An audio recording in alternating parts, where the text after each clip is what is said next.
So hello guys, चलिए हम लोग स्टार्ट करते हैं अपनी इन्वायरमेंट वाली सीरीज़ में थे हम लोग ना, तो इसी को देखते आगे बढ़ाते हैं। Seed management. अब सीड मैनेजमेंट के लिए कुछ ड्राफ्ट आया है। The department of agriculture and farmers welfare has release the draft seeds bill 2025। ठीक है, तो डिपार्टमेंट ऑफ एग्रीकल्चर और फार्मर्स वेलफेयर ने 2025 के सीड बिल का ड्राफ्ट जारी किया है। इस सीड बिल में क्या है वो देखते हैं। The propose legislation seeks to replace the seeds act 1966।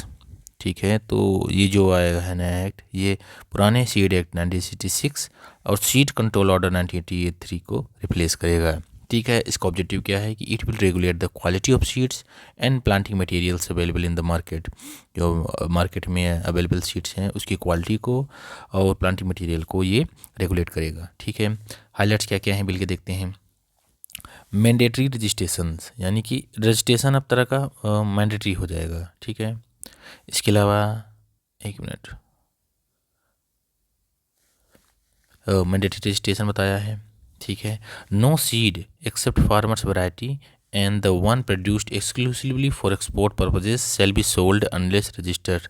ठीक है, कोई भी सीड तब तक सोल्ड नहीं होगा जब तक वो रजिस्टर नहीं है। ठीक है, not be sold unless register. कुछ एक्सेप्शन है, जैसे कि फार्मर्स की वैरायटी वाला फार्मर अपने पास कभी कभी सीड को प्रिजर्व करके रखते हैं कि फ्यूचर में इसका यूज़ करेंगे।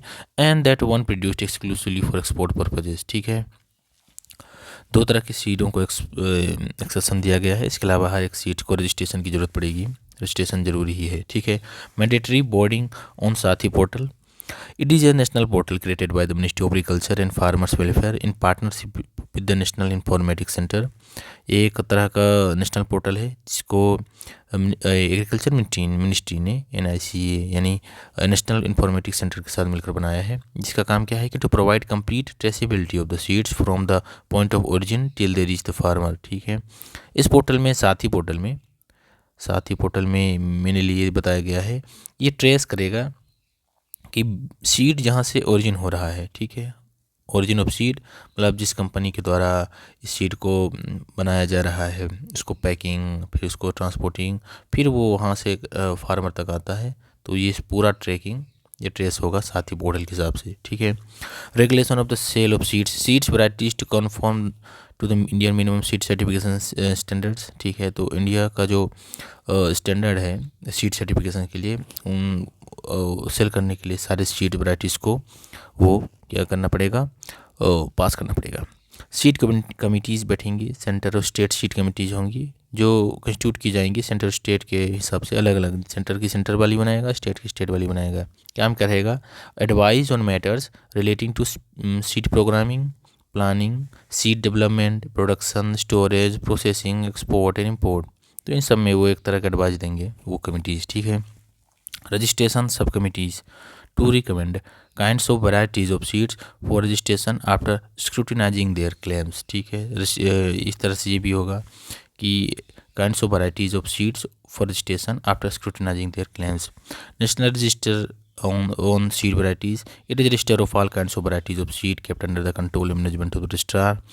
एक तरह का रजिस्टर होगा जिसमें हर तरह की जो सीड की वैराइटीज़ हैं उनको रखा जाएगा और कंट्रोल मैनेजमेंट रजिस्ट्रार के हाथ में होगा। प्रोटेक्ट फार्मर्स राइट, ये फार्मर के राइट को प्रोटेक्ट करेगा। कैसे? Farmers right to save, use, exchange और sell their seeds like traditional varieties without needing brand registration but they can't sell them under a brand name. ठीक है, बिना किसी ब्रांड नेम के कोई भी किसान चाहे तो अपने सीड को सेव कर सकता है, यूज कर सकता है, किसी दूसरे के साथ एक्सचेंज कर सकता है या फिर सेल भी कर सकता है। ठीक है, लेकिन अगर कहीं इसमें ब्रांड की बात आ जाएगी तो एक तरह से कमर्शियल हो जाएगा, तो ये फिर ये अलाउ नहीं है। Establishment of central state seed testing laboratories. ठीक है, अब देखते हैं जो 1966 है और 2025 वाला, इसमें कंपैरिजन देखते हैं। रेगुलेटरी स्कोप क्या था 1966 वाले में? Limited to notified varieties leaving a large part of the seed market unregulated. कुछ नोटिफाइड वैराइटीज़ में ही ये क्या होता था कि रेगुलेशंस होता था, लेकिन 2025 वाले में क्या हुआ है कि covers all commercially sold seed varieties creating a uniform regulatory landscape. ठीक है, जितने भी कमर्शियली सोल्ड वैराइटीज़ हैं सबको कवर कर लिया गया है। इसमें कुछ ही सीड्स को कवर किया गया था रेगुलेशंस में, इसमें ऑल कॉमर्शियली, ठीक है। Seed registration dependent on government notification and was not mandatory for every variety. इसमें मैंडेटरी कर दिया है रजिस्ट्रेशन एवरी सीड के लिए। इसमें गवर्नमेंट ऊपर गवर्नमेंट पर डिपेंड करता था, किसी राज्य सरकार के द्वारा बोल दिया गया कि ठीक है इन सीट्स के लिए नहीं करना है, मैंडेटरी नहीं है। लेकिन अब क्या हो गया है कि मैंडेटरी हो गया रजिस्ट्रेशन, ठीक है। उसके अलावा क्वालिटी एश्योरेंस मैकेनिज्म देखते हैं। Basic standards for germinations and CSTC with limited testing structure था।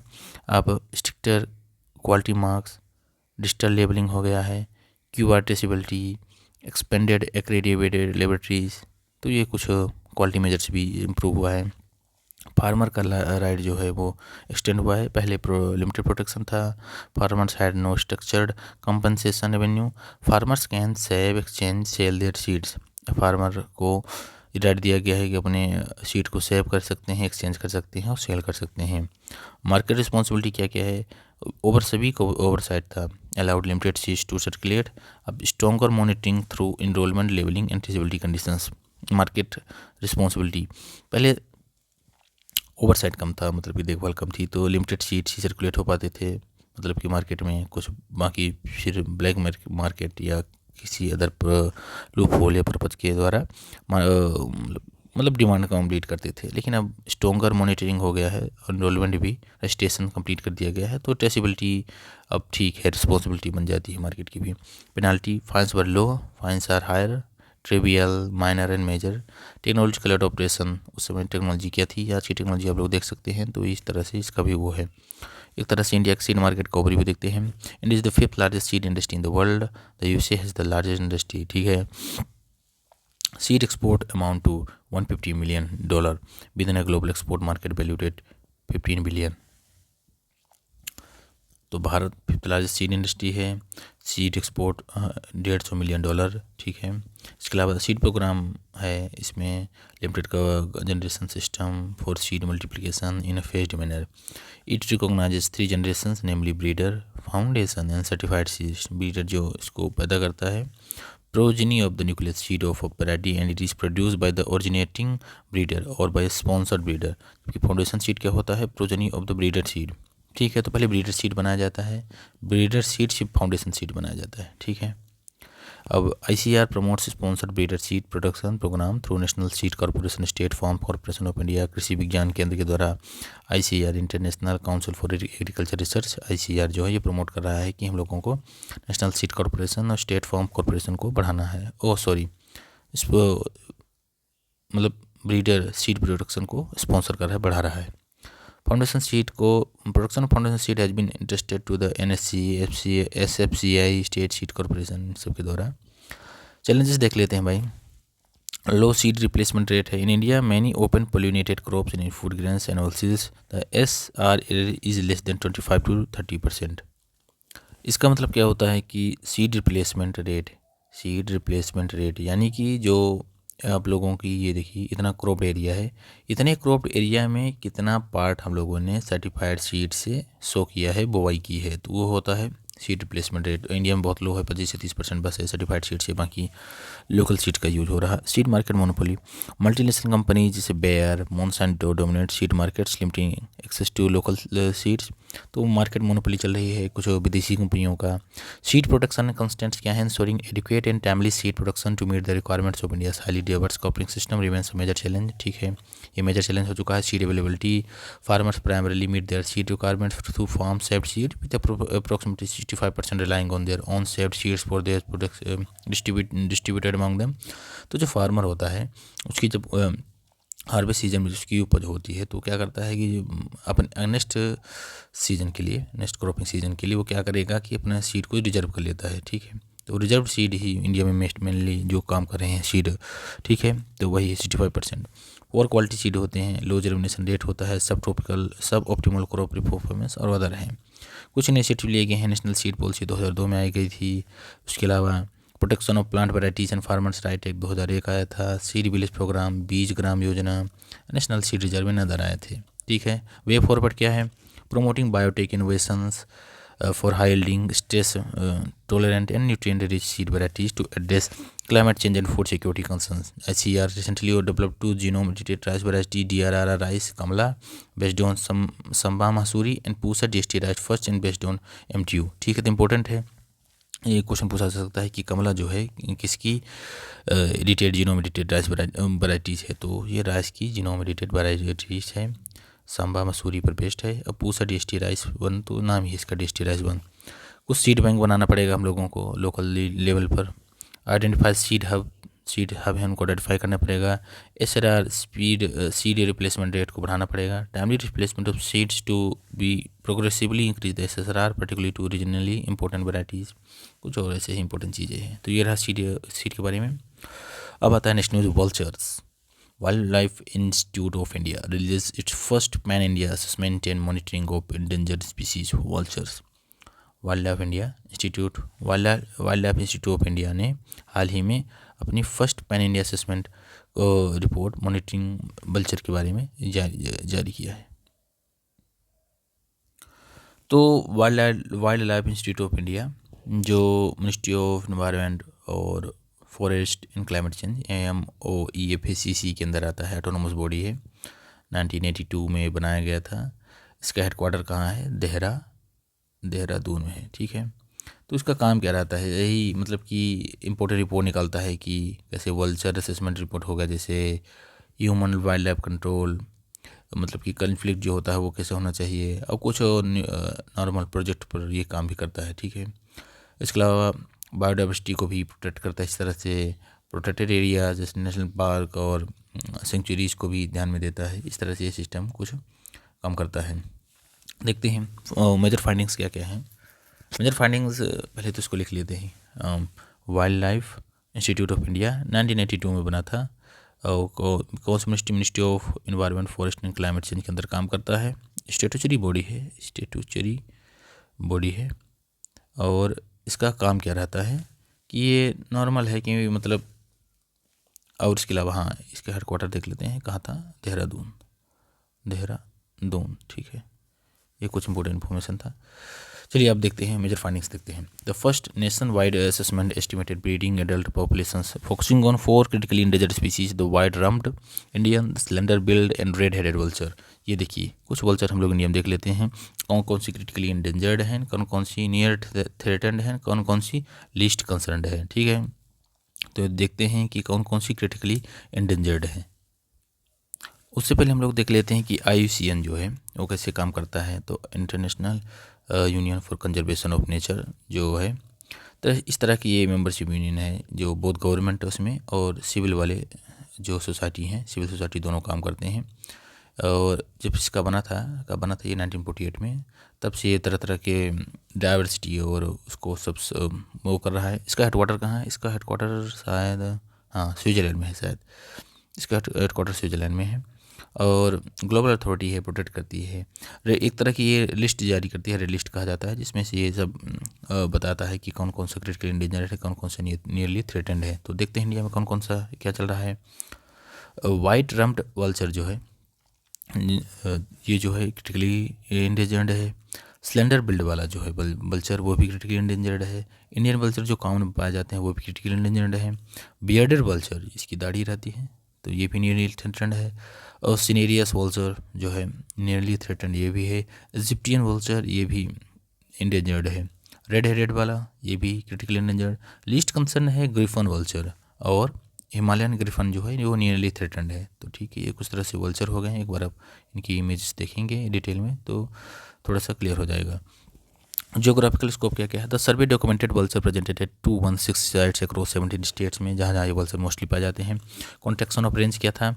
It revealed absence of nesting in nearly 70% of historical sites privileged known as across the country. ठीक है, dependent on protected areas, PAS protected areas एक तरह से किसी कोई भी कुछ भी हो सकता है, चाहे नेशनल पार्क हो, चाहे वाइल्ड सेंचुरीज हो, चाहे BR हो,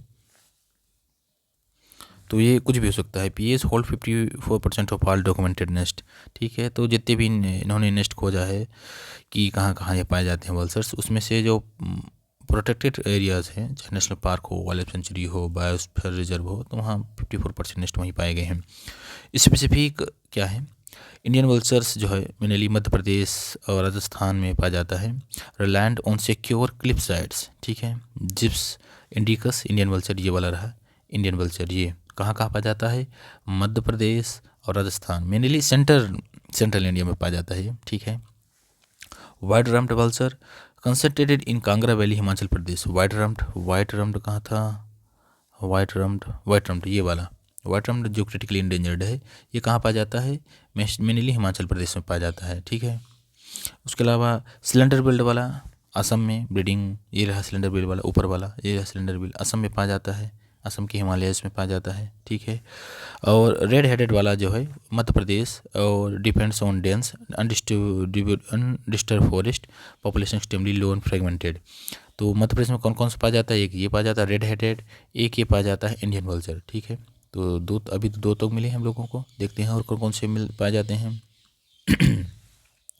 ठीक है, तो कुछ इसमें न्यूज़ बताया गया था। वल्चर्स हैं क्या, large carrion eating birds mainly found in tropic and sub tropic, India में नाइन स्पीसीज पाई जाती हैं। देखते हैं कौन कौन सी, 1 2 3 4 5 6 7 8 9, हाँ 1 2 3 4 5 6 7 8 9, इंडिया में 9 स्पीसीज पाई जाती हैं वल्चर की, तो इम्पोर्टेंट फैक्ट है। सिग्निफिकेंस क्या है, इन्वायरमेंट को क्लीन रखती हैं, मतलब कि जो सड़े गले को खा लेती हैं, जो मिसकैरेक्टरिस्टिक्स जो होते हैं, वाइल्ड लाइफ डिसीज़ को बढ़ने से रोकती हैं। इसको खाएंगे नहीं तो कैसे, अगर मान लीजिए किसी तरह से इसका डिकम्पोजिशन हो रहा है तो फिर बैक्टीरियल और किसी कारण वाइल्ड लाइफ डिसीज़ हो सकती हैं। कंजर्वेशन स्टेटस क्या है, protected under schedule first of wild life protection act 1972 के वाइल्ड लाइफ प्रोटेक्शन एक्ट के शेड्यूल फर्स्ट में इनको रखा गया है। थ्रेट क्या है, हैबिटेट लॉस हो रहा है, फूड सिक्योरिटी स्कैरसिटी है, और डाइक्लोफेनेक पोजनिंग बहुत ज़्यादा देखा गया था इसको, इसलिए डाइक्लोफेनेक को बैन भी कर दिया गया था कि कोई भी एनिमल्स होता है, जो पशु होते हैं जो बीमार होते थे, तो उनको पेन के लिए किसी और दवाई के लिए डाइक्लोफेनेक दिया जाता था, जिससे खाने पर इनको इन वल्चर्स की मौत हो जाती थी। तो इलेक्ट्रोलिक्वेशंस, तो ये भी देखा गया है बिजली के तारों के में ये लोग कैसे फंस जाते थे, क्या कैसे होता है। फूड स्कैरसिटी बहुत कम हो रही है, हम लोग देख रहे हैं कैसे।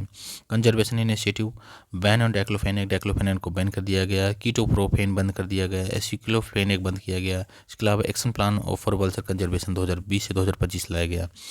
ये बताया ना इसका यूज क्यों कैसे होता था, कोई भी गाय हो गया, कोई भी पशु हो गए जो बीमार पड़ते थे, तो बीमार पड़ते पर उनको ये दवाई दी जाती थी बाय द वेटरनरी डॉक्टर्स। तो इससे क्या होता था कि इनके बॉडी में जो होता था, अब तो क्या मान लीजिए फिर जब इनकी डेथ होती थी तो इनकी बॉडी में ये पर्टिकुलर एलिमेंट्स रहते थे या कुछ और रहता था, इससे इनकी बॉडी इन्फेक्टेड रहती थी, तो इनके जब कैरेकस होता था, इनके कैरेकस को जो वल्चर खाते थे तो बीमार पड़ जाते थे या कभी कभी उनकी मौत हो जाती थी। तो ये इसलिए गवर्नमेंट ने सबको बैन कर दिया है। चलिए ठीक, देखते हैं हम न्यूज़ इन शॉर्ट्स, छोटे छोटे न्यूज़। इंडिया बोत्सवाना चीता ट्रांसलोकेशन पैक्ट। चीता मध्य प्रदेश के एक टाइगर रिजर्व है, ये देखिए मध्य प्रदेश हुआ, इसी ये मध्य प्रदेश हो गया अपन, ठीक है। मध्य प्रदेश में यहाँ ऊपर कूनो नेशनल पार्क में बोत्सवाना, मतलब कि नाइजीरिया से, यहाँ से हम लोग कहाँ चीता लाए थे भाई, sorry my forgetting the name, शायद यहीं से नामीबिया से लाए थे ना, हाँ नामीबिया से हम लोग चीता लाए थे कूनो नेशनल पार्क में। ये ऊपरी जगह है, थोड़ा ठंड प्रदेश रहता है, ग्वालियर के आसपास, शिवपुरी यहाँ जगह है, तो वहाँ से लाए थे कूनो नेशनल पार्क। उसी के लिए हम लोग दूसरा देखते हैं, कितना लाए थे हम लोग, शायद 10-12 चीता लाए थे ना, 10 या 12 चीता हम लोग लेकर आए थे, ठीक है। तो देखते हैं क्या India Botswana cheetah project translocation pact क्या है। India Botswana formally announced translocation of 8 cheetah to India as part of project cheetah, ठीक है। तो 8 चीता वहाँ से आएगा। प्रोजेक्ट चीता 2022 में लॉन्च किया गया था। Aims to translocate African cheetah to India, it is the world's first intercontinental large wild carnivore translocation India में क्या है कि आपको पता होगा कि चीता हम लोगों के यहाँ से एक्सटिंक्ट हो चुका है, लगभग 1950 और 60s के ज़माने से चीता हम लोगों को यहाँ नहीं पाया जाता है, मेनली अफ्रीकन चीता नहीं पाया जाता है। And it is the world first intercontinental large wild carnivore translocation initiative, world का पहला intercontinental large wild carnivore translocation है। 2022 में हम लोगों ने नामीबिया से 8 चीता लाए थे, हाँ जी वही बात हुई ना। और कूनो नेशनल पार्क मध्य प्रदेश में ये हम लोगों ने इसको ट्रांसलोकेट किया था, फॉलोड बाई 12 चीता फ्रॉम साउथ अफ्रीका, फिर 2023 में। तो स्टार्टिंग में 2022 में हम लोगों ने 8 चीता लाए थे नामीबिया से, फिर 2023 में हम लोग लाए थे 12 चीता। कहाँ से हम लोग लाए थे, साउथ अफ्रीका से। और हम लोग ला रहे हैं फिर से 8 चीता बोत्सवाना से। Implementing agency NTCA national tiger conservation authority है। NTCA एक स्टेटरी बॉडी है जो इन्वायरमेंट और वाइल्ड प्रोटेक्शन मिनिस्ट्री ऑफ इसके अंदर और वाइल्ड प्रोटेक्शन 97 के अंदर काम करती है, जो 2006 में अमेंड करके बनाया गया था। Cheetah project steering committee stabilised by NTCA 2023 to oversee, evaluate and advise on implementation of project cheetah. तो प्रोजेक्ट चीता पर ये लोग काम करते हैं, इसके लिए एक स्टीयरिंग कमेटी बनाई गई है। It operates under the umbrella of project tiger, ठीक है। तो प्रोजेक्ट टाइगर जो अम्ब्रेला है स्कीम है उसी के अंदर ये काम करता है। Renamed as project tiger and elephant from 2023-24। Project tiger का अब नाम बदल के प्रोजेक्ट टाइगर एंड एलिफेंट कर दिया गया है 2023-2024 से। चीता के बारे में, world fastest mammal, only large carnivore to be extinct in India 1952। हाँ, तो 1952 में इंडिया से एक्सटिंक्ट हो गया था। Unlike other big cats, lion, tiger, leopard, jaguar, cheetah don't roar, ठीक है, ये रोर नहीं करता है। Two species of cheetah, African cheetah, Asiatic cheetah. तो अफ्रीकन वाला चीता वल्नरेबल है, जबकि एशियाटिक चीता तो क्रिटिकली इंडेंजर्ड हो चुका है। Found only in the arid regions of Iran and in Africa, ठीक है। तो 2 ही जगह पाया जाता है चीता, ईरान। एशियाटिक चीता तो ईरान में पाया जाएगा, अफ्रीकन चीता तो अफ्रीकन कंट्रीज में, बहुत सारी कंट्रीज में पाया जाता है। Supreme court directions for tiger reserves protections, these directions were issued to address increasing human wildlife conflicts due to habitat degradations, unregulated tourism and corridor fragmentations। तो supreme court ने direction दिया था कि ह्यूमन वाइल्ड कॉन्फ्लिक्ट को जो बढ़ रहे हैं उसको कैसे एड्रेस किया जा सकता है, कैसे उनका हैबिटेट डिग्रेडेट हो रहा है। हम लोग अपने लिए कोई नेशनल हाईवे बना लिए, इधर से इधर भी पेड़ था, इधर भी नेशनल पार्क इधर, तो कैसे इफेक्ट कर रहे हैं उनके हैबिटेट को। अनरेगुलेटेड टूरिज्म है, टूरिज्म मतलब कहीं भी अब देख रहे हैं ना, कहीं पैसा कमाने के लिए जो गवर्नमेंट है या फिर जो प्राइवेट कंपनीज़ को ये दी जा रहा है ये कॉन्ट्रैक्ट, तो मतलब पीक समझ लीजिए कि रेगुलेशन नहीं है। कॉरिडोर फ्रेगमेंटेशन भी है। क्या क्या सुप्रीम कोर्ट के द्वारा डायरेक्शंस आया है, tiger safari restrictions permitted only on non forest और degraded forest land in buffer zone. तो सुप्रीम कोर्ट ने बताया है कि टाइगर सफारी वहीं होगी जहाँ नॉन फॉरेस्ट है या डिग्रेडेड फॉरेस्ट लैंड है। बफर ओनली बफर जोन ये देखिए, कोर जोन और ये बफर जोन। कोर जोन में तो किसी तरह का रिस्ट्रिक्शंस बैन रहता है, किसी तरह का कोई भी कमर्शियल एक्टिविटी, किसी की भी कुछ भी एक्टिविटी नहीं रहती नेशनल पार्क में। और ये होता है बफर जोन। बफर जोन में क्या होता है कि आप कुछ भी रेगुलेटेड एक्टिविटीज़ रहती हैं, आप कुछ काम कर सकते हैं और कुछ कमर्शियली चीज़ें, यहाँ टूरिज्म, यहाँ सफारी हो सकता है, but with the permissions and the regulations. Night tourism to be banned in core critical tiger habitats. Night tourism ban कर दिया गया है कोर और क्रिटिकल टाइगर हैबिटेट्स में, ठीक है। उसके अलावा प्रोहिबिटेड एक्टिविटीज़, मतलब ये तरह से डायरेक्शन दे रहा है, ऐसा कुछ हुआ नहीं अभी। Prohibited activities, commercial mining, polluting industries, major hydro projects, exotic species introduction, low flying aircraft, commercial firewood destruction, bird in buffer fringe area, ठीक है। इन सबको बफर एरिया में बंद करा दिया गया है। ये प्रोहिबिटेड एक्टिविटीज है, मतलब कि ऐसा डायरेक्शन है। फिर से बता रहा हूँ, ये कुछ अभी लागू नहीं है। Eco sensitive zones, all reserves must notify eco-sensitive zones as per the 2018 Ministry of Environment Guidelines under the Environment Protection Act 1986। तो इको सेंसिटिव जो जोन्स हैं हर एक रिजर्व को नोटिफाई करना पड़ेगा कि हम लोगों का यहाँ से ये जो है इको सेंसिटिव जोन स्टार्ट होता है, ऐसा वैसा। इसके अलावा tiger conservation plan, states must prepare revise TCP tiger conservation plan within stipulated timelines, core and buffer areas to be notified within 6 months. 6 months के अंदर स्टेट को अपना टाइगर कंजर्वेशन प्लान स्टार्ट करना पड़ेगा। तो उसमें बताना पड़ेगा कि उनका कोर एंड बफर एरिया कहाँ कहाँ कैसे है। Natural disaster status, states to treat SWCs as a natural disaster to ensure rapid relief compensation, uniform ex gratia 10 lakh दिया जाएगा ह्यूमन डेथ होने पर, ह्यूमन वाइल्ड लाइफ कॉन्फ्लिक्ट जो होगा HWCS। या अगर कहीं भी ह्यूमन वाइल्ड लाइफ कॉन्फ्लिक्ट हुआ है तो किसी भी जानवर आदमी की जान चली जाती है तो उसको 10 लाख एक्स ग्रेटियर दिया जाएगा। और इसके अलावा to be drafted by the national tiger conservation authority within 6 months and to be implemented by all states, ठीक है। तो इस तरह से बताया गया है कि ह्यूमन वाइल्ड लाइफ कॉन्फ्लिक्ट को रोकने के लिए और उसको कैसे मिटिगेट करने के लिए क्या क्या प्रोविजंस लाने चाहिए, क्या क्या प्रोविजन नहीं लाने चाहिए, ठीक है। टाइगर रिजर्व क्या देखते हैं, tiger reserve legally protected area होती हैं under the tiger project tiger act 1973। और long term conservation of tigers comprising core area होता है, बफर एरिया होता है, इनवाइलेबल होता है, नो टूरिज्म और कमर्शियल एक्टिविटी होती है, जबकि बफर एरिया में regulated eco development limited tourism होता है। डिक्लेयर ये वही बात हुई जैसे कि ये पूरा नेशनल पार्क हो गया या टाइगर रिजर्व हो गया, यहाँ जो ऊपर वाला बाहर वाला एरिया है कुछ, तो ये हो गया बफर एरिया, या कुछ का कमर्शियल एक्टिविटीज़ यहाँ अलाउड रहती हैं, और ये हो गया कोर एरिया, यहाँ कुछ भी अलाउड नहीं रहता है। NTCA is a स्टेटरी body under the wild life protection act 1972 approves notifies reserve. हम लोगों के नियम है अभी तक 58 टाइगर रिजर्व हैं। सुप्रीम को इतना है कितना भाई, ये भी 1 2 3 4 5 6 11 12 13 14 15 16 17 18 देखते हैं भाई जहाँ तक हो पाता है, खींचते हैं। सुप्रीम कोर्ट जजमेंट हो गया था ना, supreme court direction for tiger reserve ये वाला हो गया था। अब supreme court recall judgment striking down ex post facto environmental clearances. The Vanashakti judgment had previously barred the granting of ex post facto environmental clearances. Vanashakti judgment, the court had struck down 2017 notifications and 2021 office memorandum of center which in effect recognized the grant of ex post facto। ठीक है, तो ये कुछ है, इसमें ज़्यादा important नहीं है, इसको हम लोग नेक्स्ट वाले में देखते हैं, ये इसको हम अभी छोड़ देते हैं। ठीक है, इन्वायरमेंट क्लियरेंस के लिए EI नोटिफिकेशंस क्या होता है।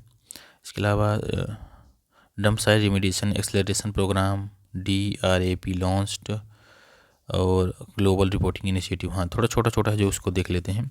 Recently the global reporting initiative launch the integrity matters checklist and UN endorsed framework designed to align corporate climate disclosure with the United Nations net zero standard। तो ये global reporting initiative launch हुआ है with the integrity matter checklist, UN endorse framework को बनाया जाएगा। तो इस तरह से हम छोटा सा है, इसको पढ़ लीजिएगा। ग्लोबल रिपोर्टिंग इनिशिएटिव क्या है, क्या इंटीग्रिटी मैटर्स चेकलिस्ट के लिए बनाया गया है, होता क्या है, ये एक तरह की इंटरनेशनल नॉन प्रॉफिट बॉडी है that sets the world's most widely used sustainability reporting framework. 1997 में इसको फाउंड किया गया था। ठीक है, इसके अलावा leadership group for industry transition LeadIT बना है। यूनियन मिनिस्टर जो union minister of India addresses leadership group of industry transitions leader summit जो COP30 हुई थी ब्राज़ील में, वहाँ हम लोगों के मिनिस्टर यूनियन मिनिस्टर हैं भूपेंद्र यादव ने इसको एड्रेस किया था लीडिट को। लीडिट है क्या, इंडिया स्वीडन ने ये जॉइंटली लॉन्च किया गया था, supported by the world economic forum and the United nation climate action summit in 2019 में इसको यूनाइटेड नेशन क्लाइमेट एक्शन ने इसको सपोर्ट किया था। इंडिया स्वीडन ने मिलकर ये बनाया था वर्ल्ड इकोनॉमिक फोरम की सहायता से। एम क्या है, it was the first global high level initiative aimed to achieve net zero carbon emissions from high emitting industries by 2050 तक नेट जीरो कार्बन इमिशंस को प्राप्त का जो टारगेट है उसको अचीव करने के लिए ये हाई लेवल इनिशिएटिव बनाया गया था, first global high level initiative lead it. And lead it drives just and equitable industry transitions by fostering public private partnership, mobilising resources and supporting knowledge sharing. ठीक है, lead it 2.0 भी आया था, was adopted at the annual leader summit at COP28। Member 18 member countries and 27 में companies इसमें हैं। ठीक है, तो लीड इट एक तरह का first global high level initiative था जो बोलेगा कि 2050 तक हम लोग नेट जीरो कार्बन एमिशंस प्राप्त करेंगे, और इसका 2.0 वर्जन 2024-26 के बीच में चलेगा जो COP28 में अडॉप्ट हुआ था। यूएई कंसेंसस क्या है, COP28 हम लोगों को पता है दुबई में हुआ था। UAE consensus mark the first ever global stock take under the Paris agreement. Energy transition urges nations to transition away from fossil fuels in just fair and balanced way. इसके अलावा रिन्यूएबल एनर्जी इफिशिएंसी के बारे में बताया गया था कि set clear goals to triple renewable energy and double energy efficiency by 2030 तक। ट्रिपल करेंगे रिन्यूएबल एनर्जी और डबल करेंगे एनर्जी इफिशिएंसी। ठीक है, क्लाइमेट फाइनेंस के बारे में बात किया गया था, calls for greater adaptation support and financial reform to help vulnerable nations. इसके अलावा ग्लोबल गोल की बात की गई थी कि रीइंफोर्स करेंगे collective aim to keep 1.5 degree temperature तक कम रहने के लिए और 2050 तक नेट जीरो एमिशंस प्राप्त करने के लिए। ठीक है, UNEP का एडेप्टेशन गैप रिपोर्ट 2025 आई थी, इसमें बताया गया कि फाइनेंस गैप काफ़ी दिख रहा है। Doubling Nations face N adaptation shortfall for 300 से $365 billion per year by the mid 2030s। Global adaptation finance is only 26 billion far below needs. तो जो ग्लोबल एडॉप्टेशन जो फंड है इसमें काफ़ी कमी देखी गई है। नीड है 310 से 365 बिलियन डॉलर पर ईयर की, जबकि मिल रहा है $26 बिलियन। तो एम्प्लॉय बहुत ही ज़्यादा मतलब कि चिंता की विषय है। इम्प्लीमेंटेशन ले क्या है, मोस्ट नेशंस है plans but execution in quality remain weak. सबके प्लस प्लान है कि हम लोग इतना ये कर देंगे वो कर देंगे, लेकिन इसके लिए चाहिए पैसा, और पैसा बहुत कम मिल रहा है। ठीक है, इंडिया का सिनेरियो क्या है, India has advanced its national adaptation fund in state action plans but remain highly honourable to heat stress, erratic monsoon and coastal flooding. तो ये भी कुछ है। इमिशन गैप रिपोर्ट देख लेते हैं। Recently emission gap report of target was released by United Nations Environment Programme. इसमें बताया गया कि even the updated nationally determined contribution to pledges under the Paris agreement could lead to global temperature rise by 2.3 to 2.50 by this century, and this fall shorts of Paris Agreement to global limiting warming to below 2 degree Celsius while pursuing efforts to cap it at that degree। Paris agreement जो COP21 हुआ था, COP21 Paris में हुआ था 2015 में, तो उसमें बताया गया था कि वर्ल्ड का जितना भी ग्लोबल अभी टेम्परेचर है उसको प्री इंडस्ट्रियल लेवल से 1-2 डिग्री सेल्सियस और इवन 1.5 डिग्री सेल्सियस तक हम लोग कम करेंगे। लेकिन अभी इमिशन गैप रिपोर्ट बताती है कि ये भी जो हम लोगों का नेशनली डिटरमाइंड कंट्रीब्यूशन है, NDCs हैं, उसके आधार पर हम लोग देख लेंगे तो ये अभी 2.3 से 2.5 डिग्री पहुंच जाएगा। ठीक है, greenhouse gas emissions rose 2.3% in 2024 reaching 57.7 gigatons of CO2 equivalent. 2.3% 2024 में बढ़ चुका है। ठीक है, यानी कि 57.7 gigaton equivalent। To align with 1 degree target, emissions would need to fall by 55% by 2035। तो हम लोगों का जो पेरिस एग्रीमेंट है उसको प्राप्त करने के लिए 2035 तक 55% जो emissions है उसको कम करना पड़ेगा। Highest absolute increase in total green house emissions was observed India and China. ठीक है, सबसे ज़्यादा इंक्रीज कहाँ देखा गया है, इंडिया और चाइना डेवलपिंग कंट्रीज़ हैं भाई, तो थोड़ा सा तो मैन्युफैक्चरिंग ये सब तो होगा। Per capita green house emissions for India remained below the world average. फिर भी अगर पर कैपिटा देखा जाएगा कि टोटल ग्रीन हाउस की इमिशंस हो गया, मान लीजिए 100 टन है टोटल मान लीजिए, और वहाँ की 100 पॉपुलेशन भी 100 है मान लीजिए, तो ये तो 1 टन पर पर्सन हुआ ना। जबकि अदर कंट्रीज़ में देखेंगे तो वहाँ per capita green house gas emissions बहुत ज़्यादा है। तो ये ये तो है, इंडिया में भले ही हो रहा है इतना ज़्यादा, लेकिन per capita green house gas तो अभी भी इंडिया में बहुत ज़्यादा कम है।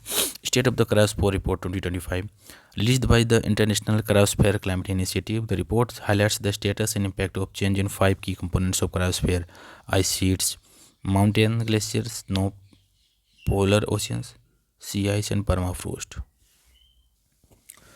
तो state of the cryosphere report है। क्रायो मतलब क्रायोस्फीयर, क्रायो मतलब बहुत ठंडा, कोल्ड ग्रीक टर्म है ठंडा। तो अर्थ की जो फ्रोजन पार्ट रहता है अर्थ का, encompassing of all water solid form like snow, ice sheet, glacier, sea ice, permafrost, river lake जो होते हैं सब ये क्या होते हैं, क्रायोस्फीयर के अंदर आते हैं। तो क्रायोस्फीयर अर्थ का वो पार्ट जो हमेशा फ्रोजन रहता है तो क्रायोस्फीयर कहलाएगा। Impact of change in 5 key components of cryosphere, तो ये बताया गया है क्लाइमेट का 5 क्रायोस्फीयर के 5 कंपोनेंट है उसमें देखा जाएगा। आइस शीट में देखा जाएगा, माउंटेन ग्लेशियर, स्नो में, पोलर ओशन, सी आइस और परमाफ्रोस्ट में देखा जाएगा। आइस शीट्स क्या होगा, losses from the Greenland and Antarctic ice sheets have quadrupled since 1990s।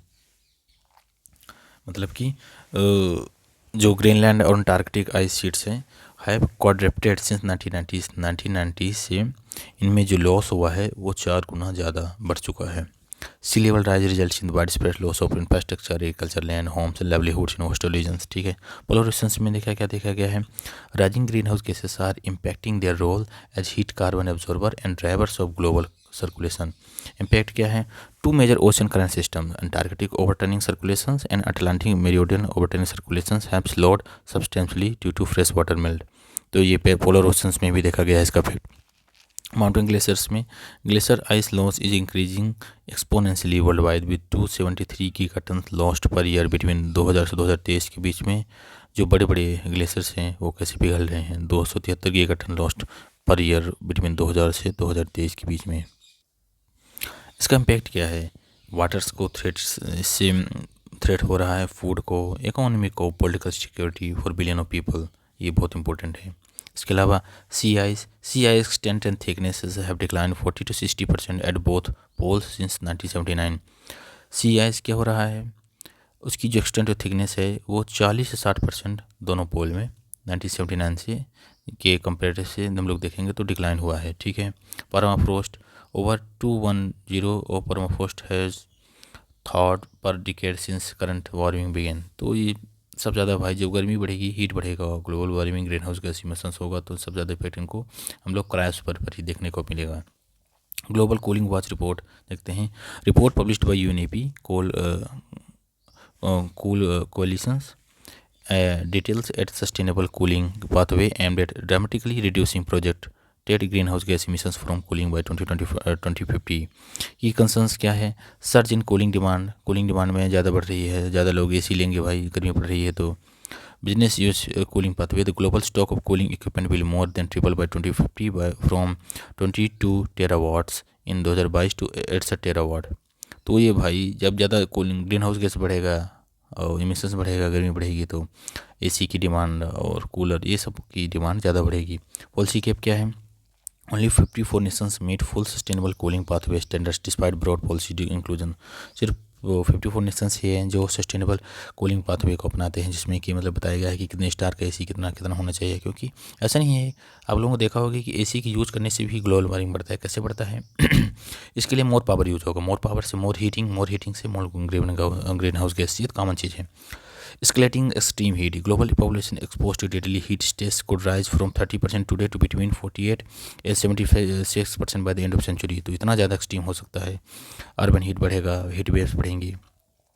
Propose क्या क्या है? Passive cooling, reduce cooling loads through passive design, urban planning, simple measures like doors on refrigerated cabinets to cut cost and emissions. तो कुछ passive cooling के लिए method अपनाना पड़ेगा। Urban planning में बनाओ, कुछ फॉरेस्ट लगाओ, ये करो वो करो। Low energy cooling, prioritise low energy system such as fans and evaporative coolers instead of alongside air conditioning to cut energy use and cost. तो पंखा यूज़ करो भाई, इवोपरेटिव कूलर यूज़ करो, एसी का यूज़ मत करो, ये बता रहा है low energy cooling. Best energy efficiency, adopt high efficiency systems with variable speed compression proper maintenance for optimal performance के लिए हाई एफिशिएंसी सिस्टम यूज़ करना चाहिए। Rapid HFC phase down, select low greenhouse मतलब कि refrigerator that maintain system efficiency. तो ऐसे refrigerator use करना चाहिए जो लो GWP हों। About beat the heat global initiative, joint effort by UNEP cool coalitions of Brazil's to turn global cooling watch findings into real world climate actions के बारे में बताया है ये, ठीक है। तो लो ग्लोबल वार्मिंग पोटेंशियल वाले जो हैं उनको यूज़ करना चाहिए, ऐसा ऐसा कुछ है। क्लाइमेट चेंज परफॉर्मेंस इंडेक्स जो है 2026 CCPI was released which compares climate performance of 63 countries and the EU which together account of over 90% of global greenhouse gas emissions। Climate change performance index है क्या? Germanwatch New Climate Institute and Climate Action Network बनाता है, ये publish करता है। Germanwatch New Climate Institute and Climate Action Network के द्वारा ये पब्लिश होता है। Ranking, none of the countries are in top 3, Denmark is 4th and followed by UK and Morocco. Measures क्या क्या परफॉर्मेंस कर मेजर करता है? It measures climate mitigation performance in 4 categories of green house gas emissions, renewable energy, energy use and climate emergency. तो चार चीज़ें करता है, 1 2 3 4। पहला है ग्रीन हाउस गैस इमिशंस, दूसरा है रिन्यूएबल एनर्जी, तीसरा है एनर्जी और एनर्जी यूज, और चौथा है क्लाइमेट पॉलिसी, ठीक है। तो ये क्लाइमेट चेंज परफॉर्मेंस इंडेक्स आया था, इंडिया की रैंक 23rd आई थी, going from high performer to a medium 1 in this year, ठीक है। There is no national coal exit timeline and new coal blocks continue be function. Coal exit के लिए कोई इंडिया में टाइमलाइन नहीं बताई गई थी, ये कुछ हो सकता है कि क्यों नहीं इंडिया में ऐसा बताया गया है। Time bound coal phase down and eventually a phased out and redirecting fossil subsidies toward decentralised community owned renewable energy. Climate risk index आया है CRI 2026 के लिए। It ranks countries based on the human and economic toll of extreme weather events highlighting the urgency for stronger climate resilience. तो बताता है कि कौन सी country कितना ज़्यादा क्लाइमेट से प्रभावित होगी, ये रैंक चीज़ बताता है, ठीक है। 2006 में इसका इंट्रोड्यूस हुआ था, annual global climate impact index देता है। क्या हुआ है बताया है कि 1995 से 2024 के बीच में 9700 एक्सट्रीम वेदर इवेंट्स हुए हैं, जिसने 8 लाख से ज़्यादा डेथ को और $4.5 ट्रिलियन की हानि देखी है। India rank 15 in CRI rank 2024 and 9th in CRI rank 1995 से 2024 के बीच में इंडिया 15th रैंक में आता है। इस रैंक में कि कितना इंडिया को रिस्क है। India face nearly 43 extreme weather events in 3 decades causing 170 billion losses and 1.3 billion affected. India ने लगभग 30 सालों में $170 बिलियन का लॉस देखा है और 1.3 बिलियन इससे लोग इफेक्टेड हुए हैं, ठीक है। State of food and agriculture SOFA report आई है, FAO की आई है। तो देखते हैं FAO की रिपोर्ट क्या बताती है कि land degradation is defined as a long term decline in land ability to deliver essential ecosystem functions and services. Land degradation की यहाँ परिभाषा बताया है। लैंड डिग्रेडेशन होता क्या है? यील्ड लॉस, इसका इम्पैक्ट क्या होगा? यील्ड लॉस होगा भाई, लैंड में कुछ प्रोडक्टिविटी नहीं रहेगी तो इससे इफेक्ट पड़ेगा। 1.7 billion people crop yields are 10% lower because of human induced degradation, ठीक है।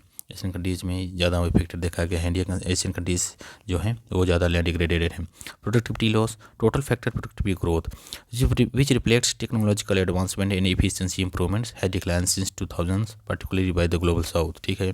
Convergence with food security, globally 47 million children under 5 years of age suffer from stunting, live in hotspot where stunting overlaps with significant yield. तो 47 million children जो हैं जो stunting से हो रहे हैं, मतलब कि जिनकी एज ज़्यादा है और वज़न कम है इस तरह से, तो वो सफ़र कर रहे हैं चीज़ों से।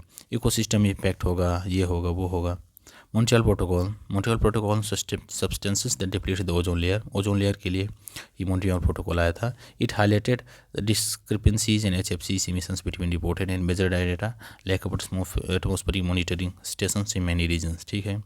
तो 1987 में मॉन्ट्रियल प्रोटोकॉल आया था। It is globally legally binding treaty to eliminate productions and use of ozone depleting substances under Vienna Convention 1985 की गाली अमेंडमेंट मॉन्ट्रियल प्रोटोकॉल तो 2016 में आया था। Face down production and consumption HFCs।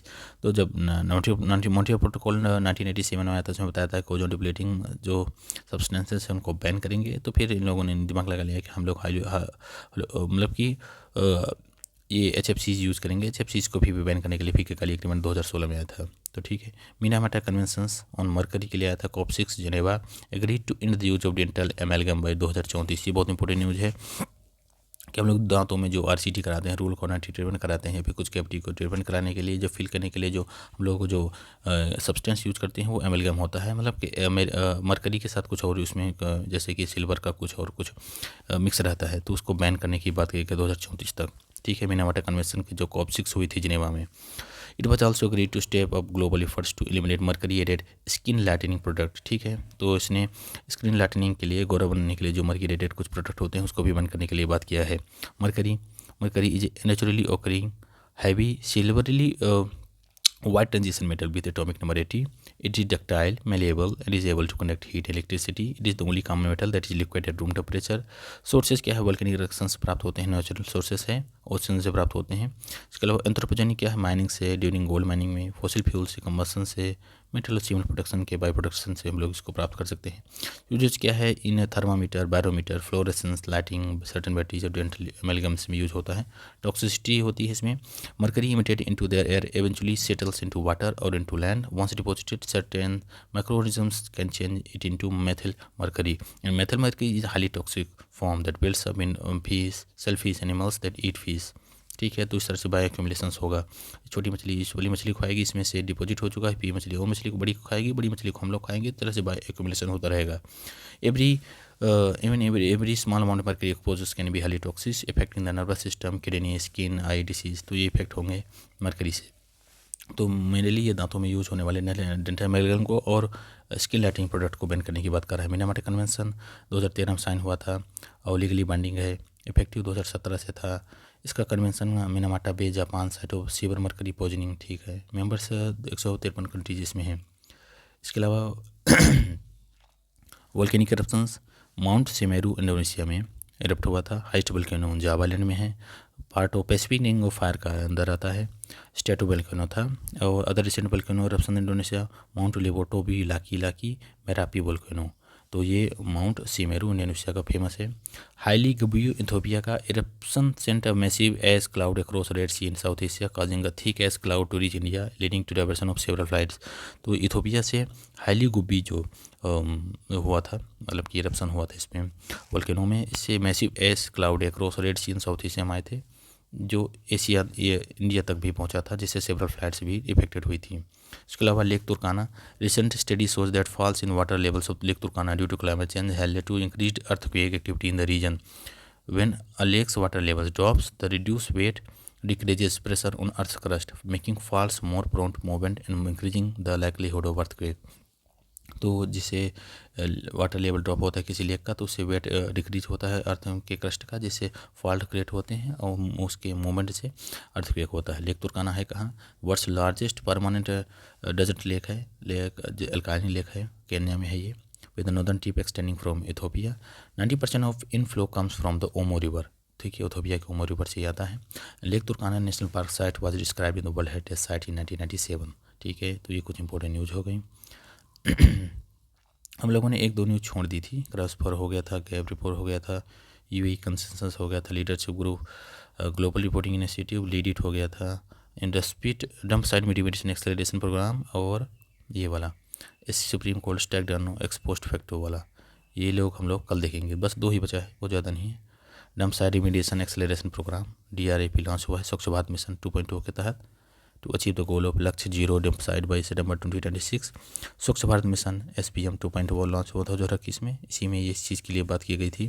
DRAP dump site remediation acceleration program prioritize high impact locations covering approximately 8.8 crore metric tonne of legacy waste के बारे में बात की गई है। 80% लेगेसी वेस्ट होगा, 214 साइट्स होंगी। मिनिस्ट्री ऑफ हाउसिंग और अर्बन अफेयर्स इसकी मिनिस्ट्री है। एलिजिबिलिटी ऑल स्टेट्स होंगे with priority to sites containing, जितना 45,000 ज़्यादा टन हो उसको ज़्यादा सा प्रायोरिटी दी जाएगी। स्टेटस क्या है? 1428 साइट हम लोगों के भी डंप साइट हैं, रिमीडिएशन के लिए काम कर रहे हैं, जिनको अभी यूज़ कराना है। लीचेट लैंडफिल के लिए ये यूज होगा, ठीक है। तो बायो कैपिंग, बायो मैपिंग, और ये कुछ छोटा सा है, इसको हम लोग नेक्स्ट वाली वीडियो में देखते हैं। सुप्रीम कोर्ट ने judgment strike down ex post facto environmental clearances के लिए ये बताया है कि ठीक है। तो इसको हम लोग देखते हैं अपनी नेक्स्ट वीडियो में। बस दो छोटा टॉपिक है, एक वाला ये और एक वाला ये डंप साइड रिमीडिएशन एक्सेलरेशन प्रोग्राम, ये तो हम लोग देख ही चुके हैं, बस हो गया। बायो कैपिंग होती क्या है? Meaning transforming dump site from waste land to natural environment like park. और बायो माइनिंग क्या होती है? Use microorganisms to extract materials of economic interest, benefits resolve the issue of leachate and landfill gases. तो biomining होता है, इसमें से हम लोग बायो में से कचड़े में से एक इकोनॉमिक चीज़ इंपॉर्टेंट है उसको ले लेते हैं। और बायो कैपिंग में क्या होता है कि dump site form waste land to natural environment like park, ठीक है। तो इससे हम लोग डंप साइट बना लेते हैं। तो ये फ़ायदा इकोनॉमिकल फ़ायदा होता है, इस इन्वायरमेंटल फ़ायदा होता है, ठीक है। ये हो गया environmental clearances in India. EC is required in India for projects that can significantly impact the environment. EIA notification आता है environmental impact assessment के लिए। environmental impact assessment कोई भी प्रोजेक्ट इंडिया में लॉन्च हो रहा है तो उसके असेसमेंट के लिए ये बनाया जाता है। हम लोग इसमें देखेंगे कैसे ज़रूरी है, और जो अभी जो हाल ही में केस चल रहा था अरवली वाला वो भी देखेंगे। तो ठीक है, ये उसमें छोटा सा वन शक्ति जजमेंट। चलिए नेक्स्ट वीडियो मिलते हैं। Thank you guys.